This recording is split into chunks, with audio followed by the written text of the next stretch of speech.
नमो बुद्धाय। जय भीम। महाकारुणिक तथागत भगवान बुद्ध ने कहा है कि आप मेरे धम्म मार्ग के रास्ते पे चलिए तो आपको निर्वाण मिलेगा। आखिर ये निर्वाण है क्या? तो मैं आपको समझाना चाहता हूँ कि निर्वाण क्या है। जब कोई व्यक्ति किसी गंभीर बीमारी से त्रस्त रहता है, उसे बहुत दर्द हो रही है, तकलीफ हो रही है, वेदना हो रहा है और वो हॉस्पिटल में एडमिट है, आईसीयू में है।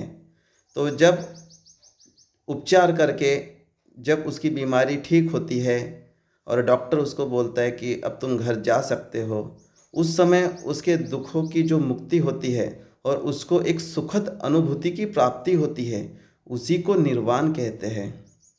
और किसी के माता पिता अपने बच्चों के लिए परेशान रहते हैं उसका रिश्ता जोड़ने के लिए, शादी के लिए, और उनका रिश्ता नहीं जुड़ पाता है तो उनके माता पिता, लड़का या लड़की भी परेशान रहते, दुखी रहते हैं। लेकिन जब उनका रिश्ता कहीं पर जुड़ जाता है, उनकी शादी हो जाती है, उस समय उनकी जो दुख मुक्ति का जो उनका एहसास है, जो सुखद अनुभूति है, उसी को ही निर्वाण कहते हैं। जैसे कोई पढ़ने वाला व्यक्ति अपने पढ़ाई प्राप्त करता है और नौकरी के लिए जो प्रयत्न करता है, कोशिश करता है, उसको सफलता नहीं मिलती, एग्ज़ाम देते जाता है, बहुत मेहनत करता है और जब वो सफल नहीं होता तो उसको जो दुख होती है, निराशा होती है। लेकिन जिस दिन वो मेहनत करके अपना लक्ष्य प्राप्त कर लेता है, उसको नौकरी मिल जाती है, तो उस समय उसको जो अनुभूति मिलती है, उसी को ही निर्वाण कहते हैं।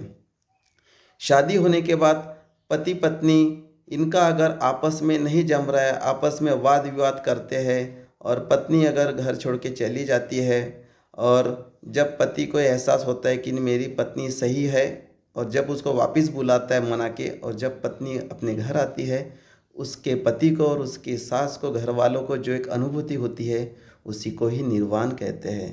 वाद विवाद ज़्यादा बढ़ गए पति पत्नी के बीच, पति बहुत पत्नी को प्रताड़ित करता है, मारता है, तकलीफ़ देता है और उससे त्रस्त होके उसकी पत्नी जब अपने मैके चली जाती है, घर छोड़ के चली जाती है, अपने माता पिता को बताती है, मैं वहाँ पे खुश नहीं रह सकती हूँ अपने ससुराल में, मुझे बहुत तकलीफ़ देते हैं, मारते हैं, पीटते हैं। और वो लोग अलग होने के लिए, तलाक देने के लिए जब कोर्ट में अर्जी देते हैं और जब कोर्ट उनको स्वीकृति देता है कि अब तुम अलग अलग रह सकते हो, उनका तलाक को ऊपर स्वीकृति देते हैं, घटस्फोट मंजूर करते, उस समय उस लड़की को जो अनुभूति होती है कि मेरे दुख अब दूर हुए हैं, उसी को ही निर्वाण कहते हैं। साधु साधु साधु।